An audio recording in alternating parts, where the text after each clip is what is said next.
మేడ్చల్ జిల్లా మేడిపల్లి స్వాతి శరీర భాగాల కోసం మూసీలో గాలింపు కొనసాగుతోంది. డిఆర్ఎఫ్ హైడ్రాతో కలిసి పోలీసులు అణువణువు జల్లెడ పడుతున్నారు.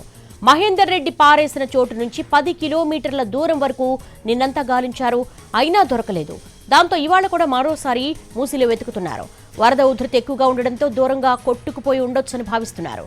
ఇదే విషయాన్ని స్వాతి పేరెంట్స్ కు చెప్పారు. అయితే తలా చేతులు పూర్తి భాగాలతోనే మృతదేహం అప్పగించాలని కుటుంబ సభ్యులు డిమాండ్ చేస్తున్నారు. లేని పక్షంలో మృతదేహం తీసుకెళ్లేదే లేదంటున్నారు. ప్రస్తుతం గాంధీ హాస్పిటల్లో స్వాతి మొండె ఉంది. ఇక ఇదే విషయానికి సంబంధించి డీటెయిల్స్ మా ప్రతినిధి రవి అందిస్తారు.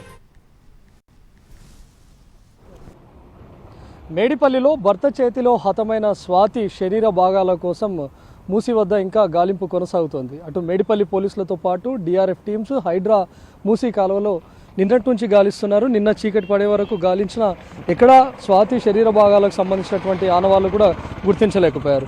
దీంతో మరుసటి రోజు అంటే ఈరోజు ఉదయం నుంచి కూడా గాలిస్తున్నారు. ప్రస్తుతం మనం చూడవచ్చు డిఆర్ఎఫ్ టీమ్స్ అదేవిధంగా మేడిపల్లి పోలీసులు కూడా ఎక్కడైతే మహేందర్ రెడ్డి స్వాతి శరీర భాగాలను పారవేశాడో అక్కడి నుంచి అంటే 0 పాయింట్ నుంచి గాలిస్తూ ఉన్నారు. నిన్న ఈ ఎక్కడైతే పారవేశారో అక్కడ 0 పాయింట్ నుంచి దాదాపు 10 కిలోమీటర్స్ వరకు వెళ్ళి ఉంటుందేమో. ఎందుకంటే నీటి ప్రవాహం నీటి ఉధృతి కూడా ఎక్కువగా ఉంది కాబట్టి ఆ శరీర భాగాలు కొట్టుకుపోయి ఉంటాయి అని అనుమానించారు. దాదాపు 10 కిలోమీటర్ల వరకు పోలీసులు అదేవిధంగా డిఆర్ఎఫ్ టీమ్స్ గాలించారు. అయినా ఎలాంటి వాహనాలు లభించలేదు.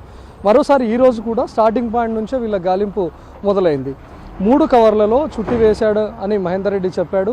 ఎక్కడైతే పారవేశాడని చెప్తున్నారో అక్కడి నుంచే గాలిస్తున్నారు. ఒక కవర్లో తలకాయి, మరొక కవర్లో కాళ్ళు, మరొక కవర్లో చేతులను, ఇలా 3 సార్లు 3 కవర్లను తీసుకొచ్చి మహేందర్ రెడ్డి ఇక్కడ పారవేశాడు.